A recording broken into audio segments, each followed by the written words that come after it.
Welcome to Raising Vibrations. And in today's video, we're going to be looking at Mercury Retrograde. And this is for the 30th of January to the 21st of February, 2021. My name is Simon, and I use Evolutionary Astrology as a tool for healing and transformation. And in today's video, this Mercury Retrograde is no exception to that process. Now, before we jump into this video, I want to point out that I've created another video alongside this one called Redefining Mercury Retrograde. And I do encourage you to go watch that as well, of course, because it ties in with this actual astrology analysis. And you can go watch that now or afterwards, either way. But these two videos work together as one video, essentially. Okay.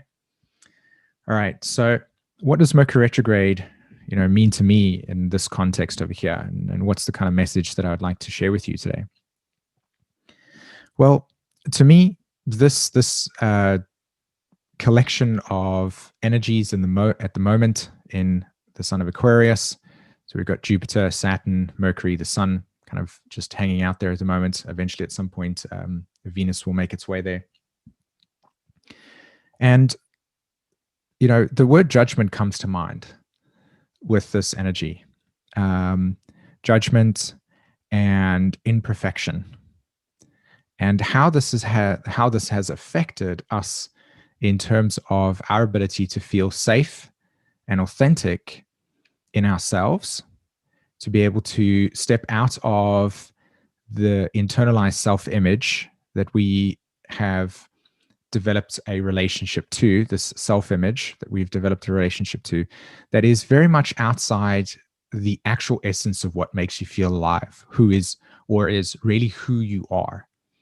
That's a really interesting thing to actually say, because if you sort of roll back life 200 years and you just look at history, and particularly the way that we have, as a society, structured the sense of success or sense of purpose, or what does meaning represent, or even who are you and how do you fit within the context of life.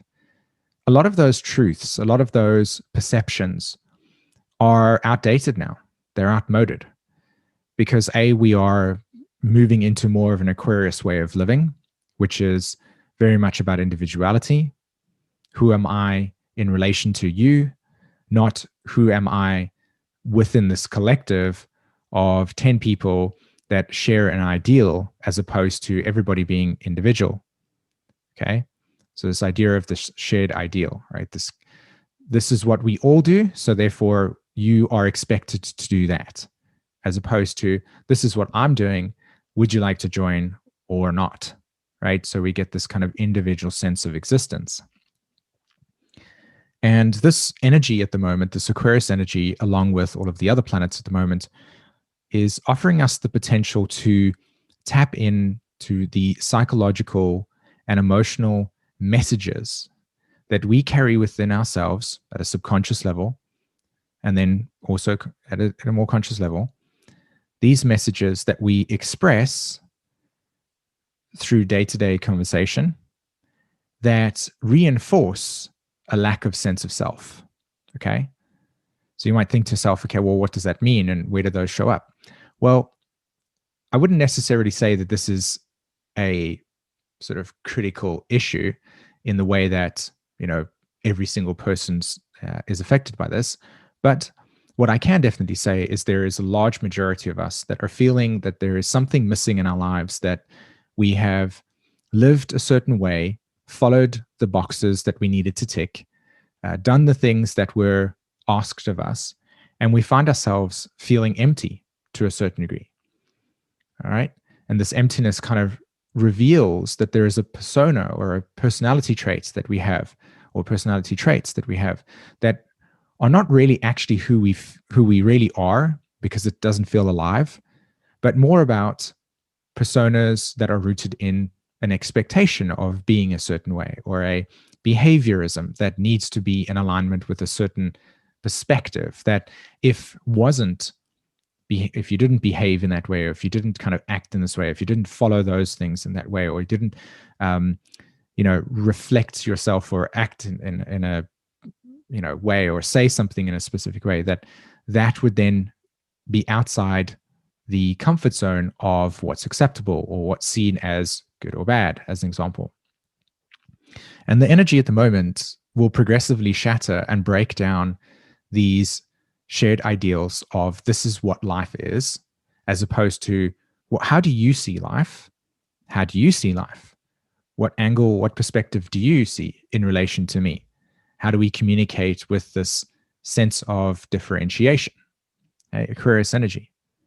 And Jupiter and Saturn are in a new phase at the moment. So for all of us, we're all kind of trying to, well, we're all moving around with a very unaware sense of what that looks like, but we are very aware of the necessity within ourselves to follow a certain instinctual pattern within ourselves that says, this is what feels aligned to me. This is what feels right to me. And I'm choosing to focus on my individual needs as opposed to feeling a lack of self-worth, or a lack of invalidation, or lack of being seen, or a lack of purpose, all those things, because I'm no longer trying to fit into a collective shared ideal. I'm kind of just becoming aware of my own beat, right? So this Mercury retrograde points to the potential of looking at certain ideologies or certain perspectives that you may have needed to align with at an earlier part of your life for whatever reason, and that those ideologies or those perspectives or those points of views or internalized messages are outdated and outmoded. And this opportunity with Mercury retrograde gives us the perspective to see, where do we place judgments on scenarios or situations where a certain judgment is rooted in our need, as opposed to what it is that is reflected from a different person's point of view. In other words, I'll give you a good example. My daughter, she prefers to eat food when she's got like sound, right? When she's got sound around me.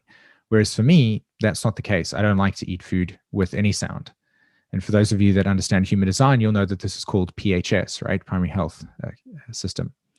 So calm for me is high sound for her. And so by differentiating that, it prevents me from saying, no, you have to sit at the table and you can't have music in your ear when eating, because that's bad. That's wrong. It goes against a kind of customized or a custom collective shared idea that when you eat at the table, this is a certain way that you must behave. But for that person, it might not be correct for them.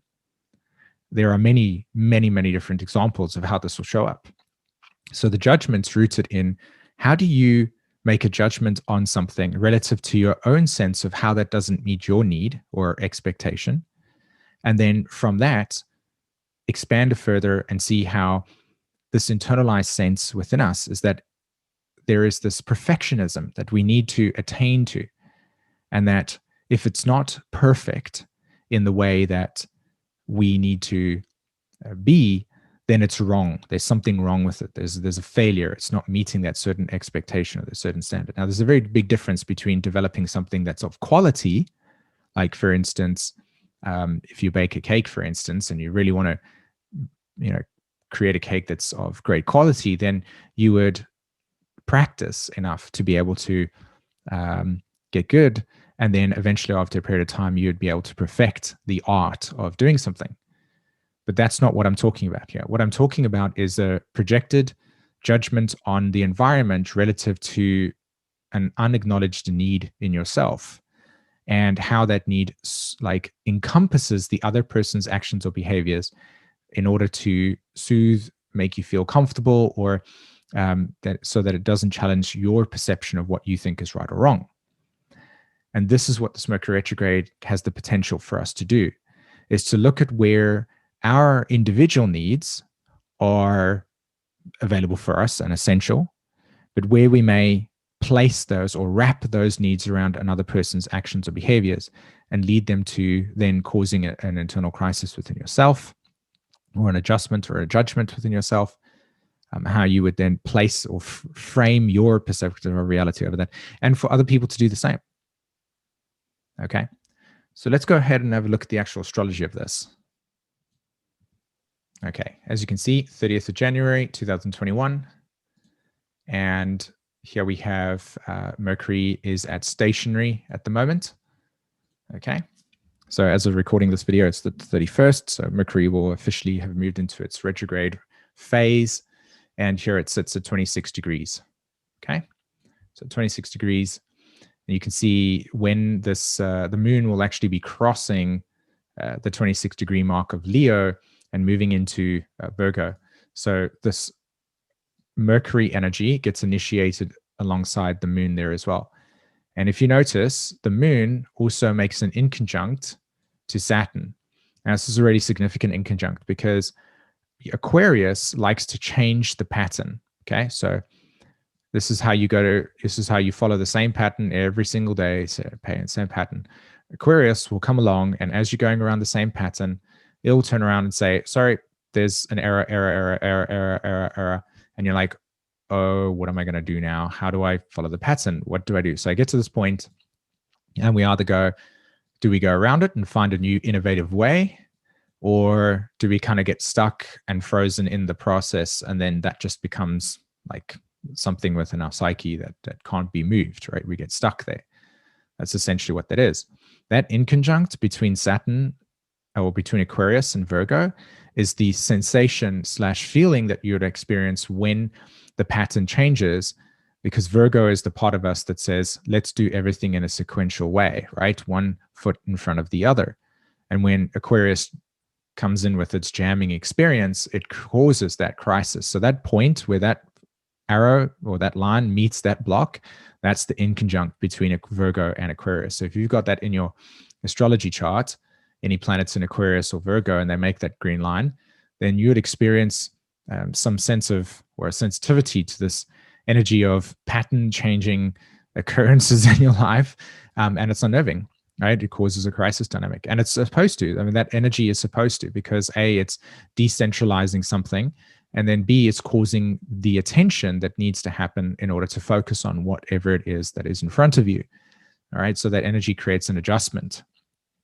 So you can see there's something around changing the pattern here, decentralizing the patterning. The Saturn, as we know, Capricorn correlates to judgment. And so you can see here that Saturn also rules the Venus-Pluto energy. So value structure, new phase to Pluto. So we're trying something new out. We're discovering something new about ourselves. And then the ruler of that Capricorn energy over there is Saturn, which is in Aquarius, right? So it's really trying to decentralize this. And then that inconjunct that takes place with the moon creates the disturbance in the field. So now we're at a point where we have this opportunity to look at our value structure within ourselves. And I'll give you the NVC, nonviolent communication needs inventory and feelings inventory. And what you want to do with that is you want to look at the next time you have an experience that disturbs you, okay? So let's say you get triggered by an event, somebody's behavior. What I want you to do is I want you to go to the feelings inventory, and I want you to identify in yourself what you felt when that experience happened. So if you had an abandonment experience, or you wanted to say, oh, you abandoned me, I want you to don't do that. I want you to go into yourself and say, oh, I'm feeling sad or heartbroken, that when I interfaced with that action, I felt heartbroken or I felt sad, right? So you're going to label the emotion that is, in a sense, causing the outer critic to show up and point it at the person saying, you abandoned me. Does that make sense? You want to acknowledge what it is that's in you and what need in that way is unmet relative to the feeling. So this is what this new phase Pluto-Venus energy is about, and this new phase energy between Uranus and Mars. Do you notice this, guys? You've got two outer planets, and then you've got Mars and Venus relationship planets. They're in square at the moment. So the intention here is to shift from the old patterning to the new patterning. And the way that will come across is with this Saturn and this Venus, this Mercury retrograde, right? We're going to redefine the language, and we're going to redefine and purge the old subconscious patterns of belief systems that no longer represent the future going forward, because we are not in a time of like shared collective ideals. It's what is your truth, what is my truth, who am I in relation to you. This is the message from Chiron in Aries, right? We are healing our sense of self, and we are developing new boundaries. We're developing new life structures that are individuated, that are separated from shared ideals. And every single one of us has a specific pattern within us that speaks to this. And this energy over here holds the potential to tap into that and begin doing that work and laying the foundation for healthier, safer, more empowered inner relationship spheres in you. In other words, an inner relationship within yourself. You have a relationship to yourself, and we're strengthening that so that when you go out into the world and you interface with things, it doesn't disturb you. You actually feel comfortable, confident, having the capacity to interface with things. Okay, so Mercury retrograde holding that scope.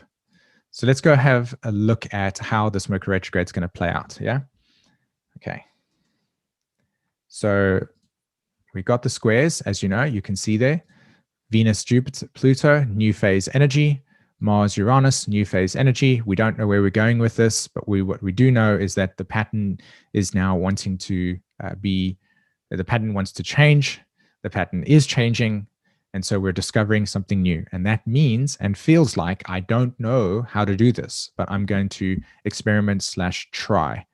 Again, the reason why I'll link the needs inventory and the feelings inventory for use there, so you can begin practicing, validating, and recognizing your own internal needs, and B, reclaiming your power by not placing it through the judgment on the scenario outside of yourself that doesn't meet or reflect or mirror the internal need that you have in yourself. Okay. All right. So let's move on with this over here. So that's today's date, the 21st of January, right? Venus is now, or the moon is now completely in opposition to Neptune. And for those of you that understand EA, this axis of Sagittarius, Pisces, Gemini, and Virgo is the dynamic that would underpin or underlie the religious axis of our world. So religion, ideologies, cults, etc., all of these dynamics are rooted in this mutable square axis. And from the perspective of this nodal axis here, so there we go, we talked about the nodal axis in the previous video. We know what this is about. This is a collective experience. That Neptune is dissolving the old truth, and it is giving us inspiration and healing regarding communicating going forward, which is what I've just shared, right? This moon just triggers that axis to take place so that we can shift the narrative for ourselves. We are shifting the narrative, okay? And that Mercury retrograde is coming in now to help us shift that narrative, right? Because Mercury is the ruler of the North Node. It's a planet that influences the North Node. Okay, so let's go ahead and move it a little bit more. This is the 1st of February. Nothing's really changing, guys. I mean, the moon plays a significant role in this process. You can see here that on the 1st of February, the moon goes from Virgo to Libra, and then it starts to oppose Chiron. So the 1st and 2nd of February, we're going to experience a little bit of sensitivity within our ways of relating. Nothing too significant. You might just be sensitive to where your personal boundaries are, or you might notice where an event or a circumstance or a situation kind of makes you aware, you become irritated by something. There's a perfect opportunity to step back for a moment before engaging in anything and just acknowledge, I really want to say to that person, they're an idiot. But what I'm going to in turn do first is recognize what it is that forced me or wanted me to use my Mars energy or my Aries energy to, you're an idiot, right?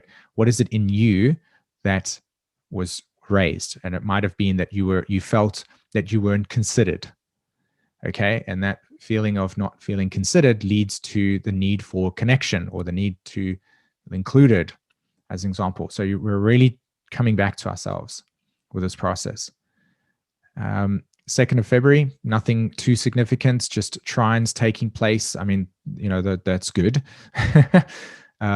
but overall, the pattern changed. The pattern stays the same as well. So while we're having this Mercury retrograde experience, we're ultimately just slowly but surely putting one foot in front of the other and attempting to have experiences that will support us in this process. Now, I will go ahead and say that one of the things that is very significant about this Mercury retrograde is that what has been laid out in the beginning in terms of healing the inner relationship to the self, developing that sense of self, being able to understand what your personal boundaries are so that you are individuating yourself through the development of your boundaries by recognizing what's essential for you or not. Yeah. So by doing that, this Mercury retrograde will go back to and revisit experiences, and where you can now apply this behavior or mechanism to your life to, say, soothe out certain experiences or scenarios in your life where you need that. This is also about a massive paradigm shift. We're going from, hey, let's get everybody to be a certain way, to I'm going to reclaim my personal power inside of myself. Okay. This is self-empowerment here. Now, as you can see, Venus does actually enter Aquarius, right, around the 3rd, I suspect, or 3rd or 2nd. Yep. So the 2nd of February, Venus enters Aquarius, right? And it's now going to cross all over this Aquarius energy as well. Okay. So as you can see, very, very significant in the sense that what was being worked on here is, and has and will affect the way that your internalized relationship patterns are working, and the messaging and the internalized ways in which you will see imperfection and go, that's not correct. It must be like this. We're challenging that. We're challenging that narrative, and we're allowing freedom to exist within ourselves. Okay. Venus crosses Saturn. So I would say on the 6th of February, 7th of February, a little bit of heaviness that will come up with that energy, but you will also find that Venus crossing that Saturn will also be deeply influential in the way that this energy works. So I suspect a breakthrough taking place here with that Venus-Saturn energy, although it probably will feel a bit heavy for us for those 2 days. Okay, feeling blocked, inwardly blocked, or feeling that we're going to grow there ultimately. That's going to be a growing up phase. The 6th of February and the 7th of February is a growing up, maturing phase. Okay. So 8th of February, again, nothing too significant. Mercury will be approaching the sun, right? I mean, okay, so that is significant in that sense. So 8th and 9th of February would be days in which a significant shift in perspective will take place. Something positive, something liberating will take place. The other side of this is sudden shocking changes in events leads to unresolved emotional material that will come to the surface. And so if this potential for acknowledging your own needs and how they're not being met, the polarity to this is getting angry with somebody and then feeling dislocated or disjointed or frozen in time. That scenario just gets stuck. That relationship pattern gets stuck. Okay. So Mercury and the sun cross paths. We have a burning of neurological dendrites that take place, and the potential for new energy to come into our field occurs. And it's not a coincidence that takes place at the same time the moon will then cross Pluto, right? We know that Pluto is about elimination, and we know that the sun-Mercury conjunction will always create a burning out or like clearing out of intellectual and logical patterns of thinking, right? Shifts in consciousness, that would be the word. So we are approaching the new moon that will take place for us. The new moon is going to happen on the 11th and 12th of February. And although it doesn't necessarily show it here, it will take place on the 11th to 12th of February. We'll do a video on that as well. Venus is now going to approach Mercury, as you can see there, right? Trines taking place. Over here, Jupiter trines the North Node. That's awesome. Venus trines the North Node. Mercury trines the North Node. The Sun has been trining the North Node already. So between the 8th of February and the 13th of February, that's when a lot of cool things are going to happen for us in terms of sudden changes. But also don't be surprised if shocking news arises within your field, and that creates the scenario for internalizing your own self and recognizing the judgment pattern that would want to show up automatically. Okay, so that's that. 14th and 15th of February, Jupiter, Mercury cross each other. This is significant because, of course, Jupiter and Mercury correlate to the left and right brain. So the left and right brain is the way that we will see reality by using logic to identify it and label it, right? This is the Mercury function, and the intuitive function, the abstract, the describing the story, that's Jupiter. And when these two cross, what we're going to have here is a synthesis of what has occurred before the new moon, how the new moon gets set in stone, and then, of course, Jupiter, Mercury then cross, right? So the synthesis is everything that was experiencing up until now, the insights, the changing in patterns will have this forming this new conjunction that will take place. Even though Mercury is still going backwards, we will be developing insights and new patterns of thinking that will hold the potential for us when Mercury goes forward to act in new ways, to see things in new ways, to have your mind expanded, to go outside of the containment of the judgment of structure of Saturn and the acceptance of you. This is what this is ultimately doing. It's like the acceptance of you. You're accepting yourself as you are. This energy. You see things differently. We all see things differently. And it's not about pointing out things like you're bad, as an example, right? In interpersonal relations. Okay. So that energy over there holds the potential, and you'll see it. I mean, this is just normal reality. I'm just pointing out to you what the cycles are do. But this experience will be like, oh, yeah, that makes sense. You know what?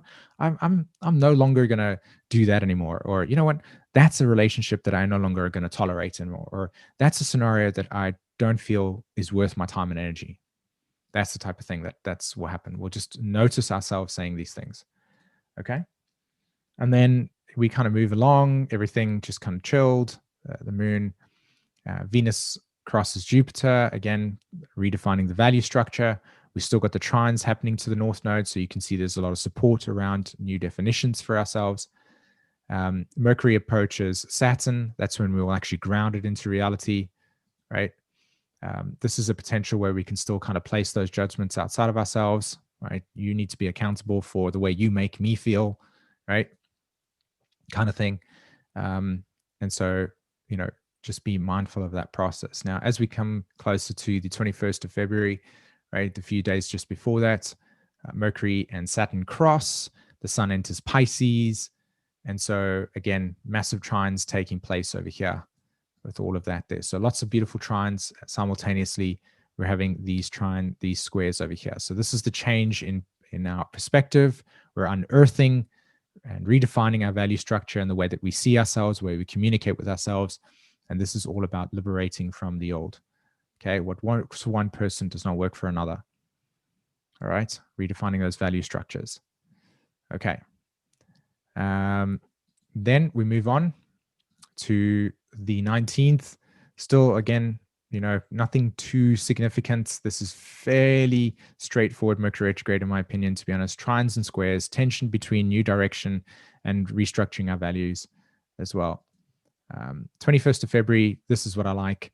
The moon crosses this north node at 16 degrees. And now you see here that Saturn, Mercury are just about to touch, but they don't. Like, look there, it's at 7 degrees 11. So it doesn't actually get to that point. It approaches it, right? But it's not going to cross it completely. But this is the point where we will have the insights to say, I can take my power back. I can internalize my sense of self-worth. And through this whole time, Venus has gone all the way from there, all the way through there. So moving really, really fast, Venus. And obviously Venus is the ruler of Uranus here. It's the ruler of Mars. So crossing that energy over there deeply impacts this energy. They synthesize together, meaning that what we're looking at here is this Aquarius and a Taurus archetype. And the Aquarius Taurus archetype is the values. Who do I want to associate with? How do I see myself? How do I value myself in that process? This is working with the value structure in you. You're breaking the old and you're moving in with the new. Okay. And yeah, look at that moon conjunct north node. Both of them ruled by Mercury as Mercury stations to move direct. And so that's it. The moon crosses the north nodes. Mercury goes direct. We have the insights of the stationary direct, and then it just moves across like that. And we begin implementing what we've ultimately learned in these next 3 weeks. Okay. All right, everybody. Don't forget to check the description for the 2 links for the needs inventory, the feelings inventory. Don't forget to watch the Redefining Mercury Retrograde video. And yeah, have an amazing day, and take care, everybody. Bye.